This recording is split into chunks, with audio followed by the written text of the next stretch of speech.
ايوه مين ده يعني؟ ده معايا في الشغل، ده من قبل ما اعرفك بجد. ما بحبش حد يفتش في تليفوني، بتكلم بجد.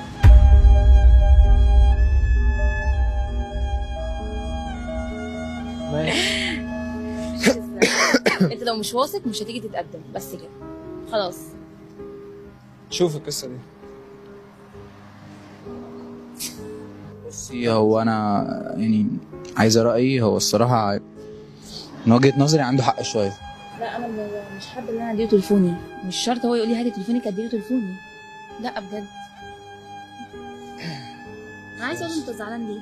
خلاص بقى. ايوه زعلان ليه بعدين بجد؟ نتكلم بقى في الحاجات ديت، قلت لك خلاص. كلمني كده ليه؟ هو كده خلاص، انا مش هتكلم في حاجه تاني، انا قفلت.